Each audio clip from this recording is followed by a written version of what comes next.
In this video, we discuss learning outcome number 4 for lesson 9.2, which is about constructing a confidence interval estimate of the difference between two means. Here we're going to test a claim about two means as well with sample data collected from two independent samples using the confidence interval method. And here we're also assuming that the population standard deviations are unknown and we have no reason to assume that they're equal to each other. So this video is about constructing a confidence interval estimate of the difference between two means and then using it to test a hypothesis in the confidence interval method. Now here is an outline of that method. First, we need to check the requirements. These are exactly the same requirements that we had for the p-value method and critical value method. Here we're assuming that the population standard deviations are unknown, and we assume that we have no reason to assume that the population standard deviations are equal. If that one is not met, that doesn't mean that you cannot construct a confidence interval. It just means that the methods of this lesson are not appropriate. So if you're saying to yourself, oh, the requirements aren't met, what do I do? We're going to talk about that later in lesson 9.2. But the methods of this section, the methods of this outline are appropriate when the population standard deviations are unknown and we have no reason to assume that those are equal to each other. Now we have to have two independent simple random samples, and one or both of these conditions must be satisfied. Either both sample sizes need to be large, so both sample sizes need to be greater than 30, or both samples have to come from populations having normal distributions. If that's true, then the sampling distribution of the sample means is approximately normally distributed. And that means it's appropriate to construct a confidence interval. Okay, so if we can construct a confidence, if these requirements are met, then we can construct a confidence interval. If we're testing a claim, of course, we need to state the claim in symbolic form and use it to infer the null and alternative hypotheses. And then we need to compute the confidence interval using these formulas. Now this looks a lot more complicated than it is because you've got 8 symbols there. It's actually very simple, or actually very similar to what you've done before. What we're trying to estimate is this difference between mu sub 1 and mu sub 2. So you can think of that as one quantity. You're saying, what is the difference between mu sub 1 and mu sub 2? Well, in order to estimate that, we find our point estimate, that's x sub 1 bar minus x sub 2 bar. That's our best guess for what mu sub 1 minus mu sub 2 is. And then we add and subtract the error, just like we did in every other section where we computed a confidence interval estimate of some population parameter. So even though this looks like it's got a lot of symbols, and it does, it's actually exactly the same as what you've been doing before. You just have differences. Instead of just a mean here and a sample mean here and a sample mean here, you've got a difference between two means and a difference between two sample means. But in principle, it's exactly the same thing. But now our margin of error is a little bit different because we have the distribution that is associated with this is the distribution of x sub 1 bar minus x sub 2 bar. So what we're going to do in this case is we're going to take t sub alpha over 2, which is a particular value of t that separates a certain amount of area in the tails from an area in the middle. And then we're going to multiply by this estimate of the standard deviation of the sampling distribution of x sub 1 bar minus x sub 2 bar. It just comes from taking the sample variances for x sub 1 bar and x sub 2 bar, adding those together, and then taking the square root to get an estimate of the sample standard deviation, or an estimate of the standard deviation for the distribution of x sub 1 bar minus x sub 2 bar. But you have to be careful about this one, this little piece right here. This t sub alpha over 2 should not be taken quite literally anymore. The alpha that we see in that formula is not necessarily the same as the significance level alpha in our problem statement. That alpha, or that area that we want to the left or to the right of that test statistic has everything to do with whether or not the test is a two-tailed test or a one-tailed test. So we don't want to take this formula literally and always compute alpha over 2 and then use that to compute our t-value. Instead, we want to think through the process and make sure that we have the right amount of area in both tails. Okay, trying to get my mouse back. There we go. Okay, so after you've computed your confidence interval, we want to use that to make a decision about the null hypothesis. If the difference mu sub 1 minus mu sub 2 equals 0 is in the confidence interval, what that suggests is that our sample data are telling us that the null hypothesis might be true, because remember, our null hypothesis says that mu sub 1 minus mu sub 2 is equal to 0. So if the null hypothesis might be true, it's not appropriate to reject it. So in that case, we're going to fail to reject the null. Now, if mu sub 1 minus mu sub 2 equals 0 is not in the confidence interval, what we're saying there is that the null hypothesis is not likely to be true. So in that case, we will reject the null hypothesis. And then of course, we want to state our final conclusion in terms of the original claim in non-technical terms that everyone can understand. So let's look at an example. This is an example that we have seen in the last 2 videos. We use the p-value method to test this hypothesis and then the critical value method. Now we're going to use the confidence interval method to test this hypothesis. I'm going to go through some of this relatively quickly because I've already covered it in the other 2 videos, but you might want to go back and watch those if you need a little bit more detail, if you need me to go a little bit more slowly through this method with you. The beginning of the method is very similar for all 3 methods. If you want the sort of the slow version of this problem, the solution to this problem, I would look at the video for the p-value method, which is video 9.2.2. Okay, so the problem statement says, researchers from the University of British Columbia conducted trials to investigate the effects of color on creativity. Subjects with a red background were asked to think of creative uses for a brick. Other subjects with a blue background were given the same task. Responses were scored by a panel of judges, and results from scores of creativity are given to the right. Higher scores correspond to more creativity. The researchers make the claim that blue enhances performance on a creative task. We're asked to construct an appropriate confidence interval to use a 0.01 significance level to test the claim. So if you look at this data, we have the first population is the group that had that red background, and we're looking at the sample mean for their creativity scores. These are scores of creativity for a group that had a red background, and we're looking at a sample mean in our second group for a group that had a blue background, and the sample mean of their creativity scores was 3.97. Looks like the first population had the first sample had a sample size of 35. Second sample had a sample size of 36, and we've got the sample standard deviations here. Now notice that red is our first population and blue is our second population. That's important. We've got to keep track of it, and we've got to be consistent with that once we've made that decision.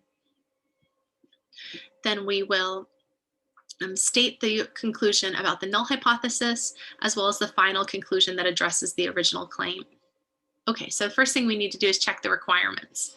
Now, since the requirements were met for the p-value method and the confidence, or the critical value method, the confidence interval method requirements are met as well. This is a situation in which the population standard deviations were not given to us, so they're unknown, and we have no reason to assume that they're equal. We would assume that the samples are independent and simple random samples in the absence of other information. And the sample sizes are both large. There are 35 and 36.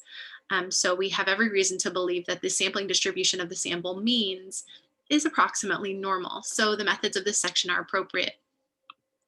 Okay, so now that the requirements are met, all we want to do is identify the null and alternative hypotheses, come up with that confidence interval, and then see if 0 is in the interval or not. And that will help us make a decision about the null. So first thing we need to do is state the claim. The claim says that blue enhances performance on a creative task. Or in other words, the mean creativity score for the blue group is greater than the mean creativity score for the red group. Or in other words, mu sub 2, because remember that blue group was our second group, is greater than mu sub 1.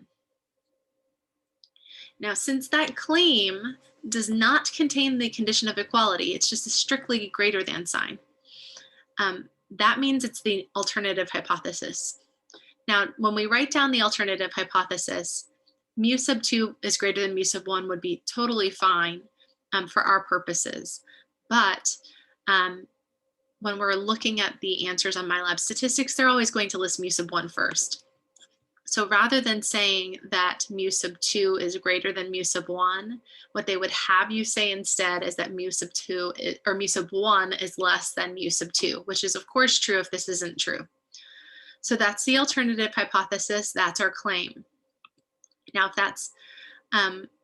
if I want the null hypothesis from that, I'll just change that less than sign to an equals sign, and that will always be the null. The null always has an equals sign in it. Okay. Now that we have our null and alternative hypotheses, we're ready to start computing that confidence interval. The first thing we want to do is compute that best point estimate that we have of the difference between mu sub 1 and mu sub 2. That's just the difference between the sample means. So I'm taking this 3.39 and I'm subtracting the 3.97 and I get negative 0.58. And then the next thing we want to do is compute the margin of error. In order to do that, we need an estimate of the standard deviation, and that is given by this formula. We've got the square root of s sub 1 squared over n1 plus s sub 2 squared over n2. And your s1 and s2 are here and here, n1 and n2 are there and there, and we get approximately this value. And then the next thing we need is t sub alpha over 2. Actually, I think I want to show you how to do this in Excel. So let me pause this and I'll show you how to do some of these calculations in Excel. Okay, so I've got my data entered here. I've got my two sample sizes, N1 and N2. I've got my two sample means, and then I've got S1 and S2. So X sub 1 bar minus X sub 2 bar can be calculated using Excel. We type equals this value minus this value, and then you're done. And then the estimated standard deviation goes here. Now, the estimated standard deviation can be found in terms of A and B, where A is the approximation of the variance of that first sample, which is given by the sample standard deviation squared divided by that sample size. You can compute that for both the first group and the second group.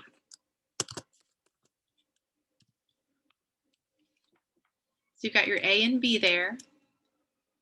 And the estimated standard deviation is the square root of this quantity plus this quantity. So it's just the square root of A plus B. So that's right there. Oops, that is the test statistic. Now, if I want the test statistic, I would take X sub 1 bar minus X sub 2 bar, and then I would subtract mu sub 1 minus mu sub 2. But we're assuming mu sub 1 minus mu sub 2 are equal to each other in the null hypothesis. So we're subtracting 0, which is effectively doing nothing. So I've got this, and then I'm dividing by this estimated standard deviation, and that would give me a test statistic. I actually don't need that test statistic this time, but that was automatically up here from the last calculation that we did. Okay, so let's go back to our PowerPoint. So now we want to compute t sub alpha over 2, and be careful, it's not necessarily alpha over 2 where alpha is the significance level in your problem statement. In order to determine what area needs to be in the tails for your confidence interval, you have to look at the alternative hypothesis and think about whether it is a left-tailed test, a right-tailed test, or a two-tailed test. In this case, our alternative hypothesis has this less than sign, which means it's a left-tailed test. So that means we want the area in the left tail to be equal to alpha, equals 0.01. That means we also want the area in the right tail to be equal to 0.01, because with confidence intervals, it's always two-tailed. You always have area in the left tail and the right tail.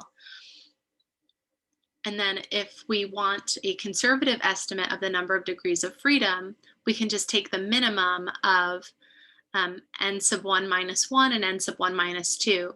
Since our sample sizes were 35 and 36, those are given, these quantities are given by 34 and 35. The minimum of those is 34. And that means we want an area in one tail of 0.01, and we want this degrees of freedom equal to 34. And then we can use those two pieces of information to find T sub 0.01 in table A3. Let's go to table A3 and I'll show you how to find that. Now this is exactly what I would do if I did not have access to technology. So I want the area in one tail to be 0.01. So I'm going to be in this second column right here. And then I need to go down to the right number of degrees of freedom. And using our conservative estimate of the number of degrees of freedom, the number of degrees of freedom in this case is 34. So if I use that second column, and I have this 34 right here, I get a T sub alpha over 2, or it's actually T sub alpha in this case, of 2.441. That is the value that you need in your margin of error formula.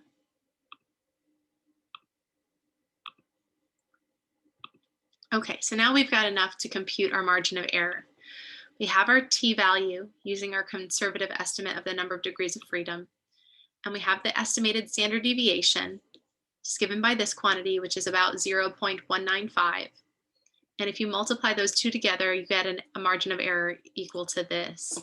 Now we could use Excel for this as well. Let me show you how to do that.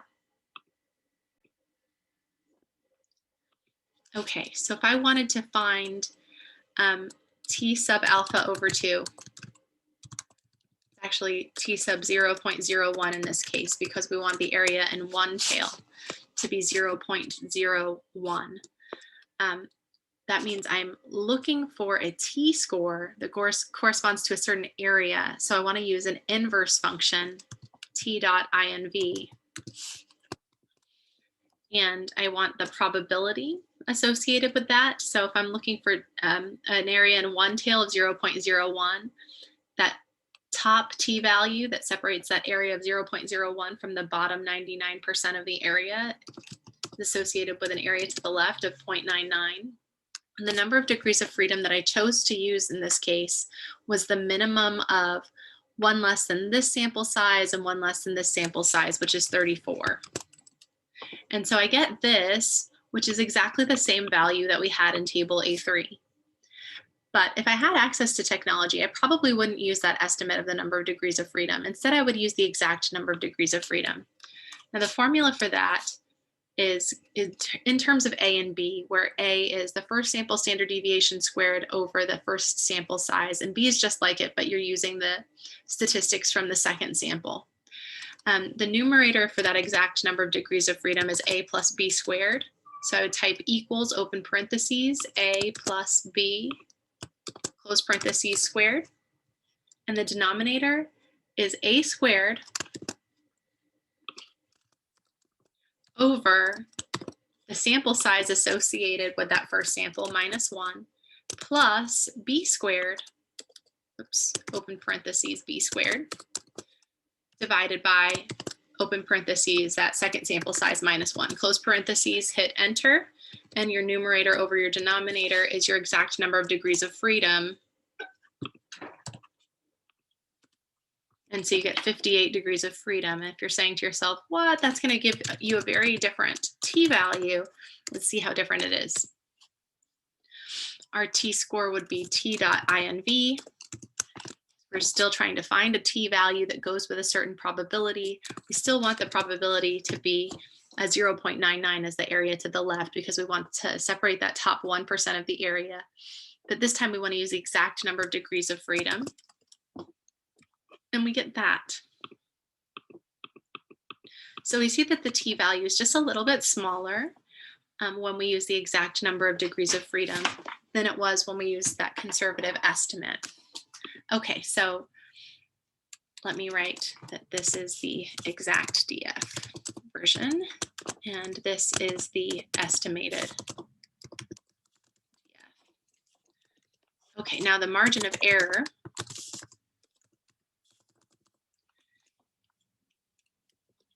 with the exact number of degrees of freedom is equal to this value times that estimated standard deviation.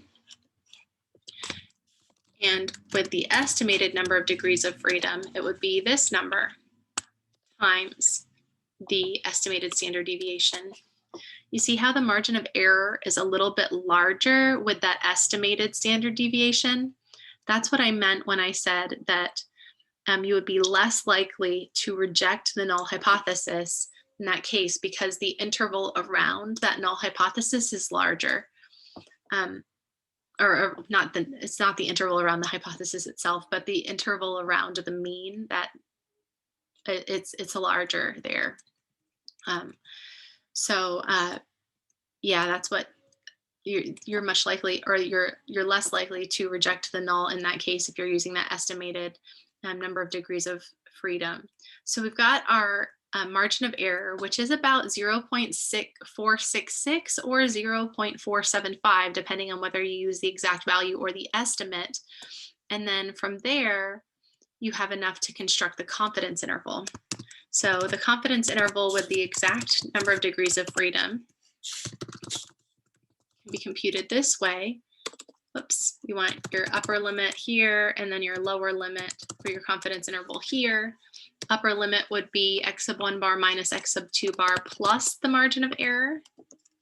And here we would want x sub 1 bar minus x sub 2 bar minus the margin of error. And then the confidence interval with the estimated number of degrees of freedom is given by x sub 1 bar minus x sub 2 bar plus the margin of error, but we're using the estimated degrees of freedom in our margin of error formula. And then same thing here, we take x sub 1 bar minus x sub 2 bar and we subtract that margin of error. And if we round to 3 decimal places, I just want you to see the difference. Whoops.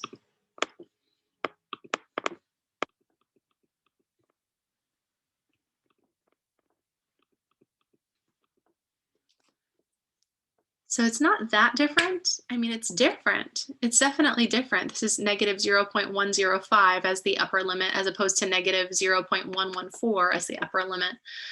But that's okay. This interval is larger when you're using the estimated degrees of freedom. The confidence interval is larger in that case. If you want the exact number of degrees of freedom, the interval is a little bit smaller. Okay, so we've got our t-score, we've got our estimated standard deviation, you multiply them. The numbers on this slide are using the conservative estimate of the number of degrees of freedom. So we get our upper and lower limits using that conservative estimate, and then we've got our interval there. That's our confidence interval.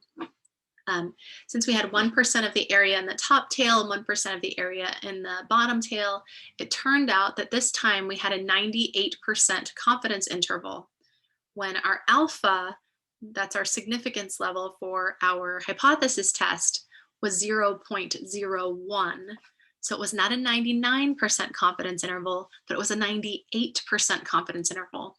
The reason it was a 98% confidence interval instead of a 99% confidence interval is that it was a one-tailed test as opposed to a two-tailed test. So you really have to think through how much area is supposed to be in the tails, and that has everything to do with that alternative hypothesis, which implies whether you have a one-tailed test or a two-tailed test. Okay, so now you've got your upper and lower limits, and you look at that interval of values, and you see that all of the values of mu sub 1 minus mu sub 2 are negative. So now we want to make a decision about the null hypothesis. Since 0 is not in the confidence interval, because all of the values there are negative, the null hypothesis is unlikely to be true. So we're going to reject the null hypothesis. And then we want to state a conclusion about the original claim in non-technical terms. Well, the original claim was that the second population mean was greater than the first population mean, or the first population mean is less than the second population mean. Since the claim was the alternative hypothesis, and we just decided that we wanted to reject the null hypothesis, rejecting our null hypothesis will support the original claim. So we're going to say there is sufficient evidence to support the claim that blue enhances performance on a creative task. Now, another way that you could say that second mean happens to be greater than the first is to notice that the values here for your confidence interval are all negative. So if you're looking at this difference between two values, the only way that that difference is always negative is if the second number is always greater than the first number. So the fact that our confidence interval includes negative values only suggests that mu sub 1 is, or mu sub 2 is greater than mu sub 1, which is the same as saying that mu sub 1 is less than mu sub 2. Sorry, I'm trying to find my mouse again. There we go. Okay. Oops, let's clear that out. So that's it for that video. I'll see you in the next video to discuss alternate methods for testing a claim about two population means whenever we're dealing with two independent random samples. Now this will be for when maybe the conditions that the two population standard deviations are unknown and assumed not equal to each other, when one or both of those are not satisfied or not appropriate, then the alternate methods that we'll discuss in the next video would be appropriate.